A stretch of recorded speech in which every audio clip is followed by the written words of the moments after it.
In this video, we will discuss survey queries.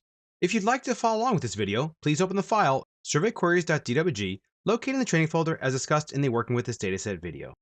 A survey query allows you to search a survey database's points and figures that meet a specified series of conditions. A survey query is associated with and saved in the survey database. However, you also have the ability to save a query to an external file and then import the query into other survey databases. A server query can only query the points and figures within the current database. Let's go ahead and make it. Go ahead and right-click Proj 1 and choose Open for Edit. I already have mine open. Let's go ahead and navigate to the Survey Queries collection, right-click and choose New. Let's look at the ability to open from a file, import, export, and even add to a surface. We'll go ahead and click on New. And what happens is you get a Survey Query Builder. It's a palette that you can dock. You'll also notice that the ribbon becomes a contextual ribbon that contains survey query type tools. But for now, let's just go ahead and create a brand new one. Let's say, for whatever reason, I need a survey query for my boundary points and my top of slope and bottom of slope.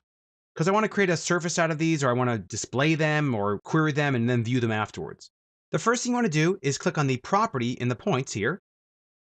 Notice the option to use any of these types of properties to query any of the point data. We'll go ahead and pick description.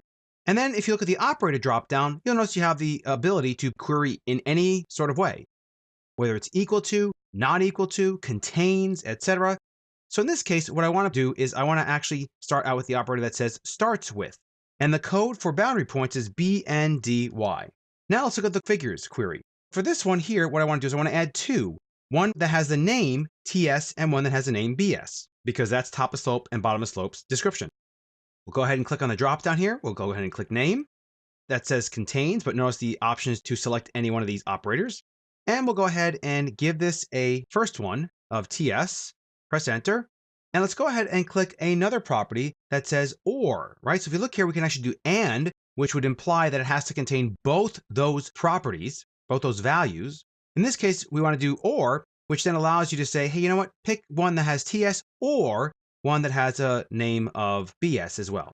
And as you can see, you can basically just keep going down the line if you wanted to add more.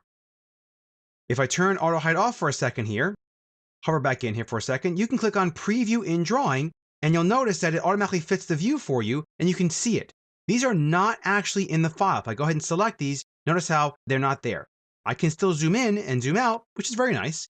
And you have this option right here to dismiss that. And then the query is still in here. If you wanted to save this as an external file to, let's say, be used in another survey database, you could click here. For now, this is going to be stored in just this survey database. I'll go ahead and click on Save Query. There's the query. Notice how this still stays open. We can go ahead and close this. Now, we also have the option to pick the query from the drop-down here. This will read the survey database.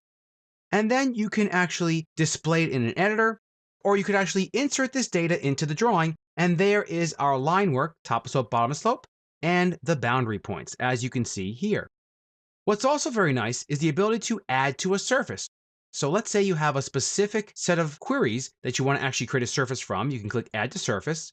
First, you would select the surface to add it to. I don't have one in this drawing, and that's fine.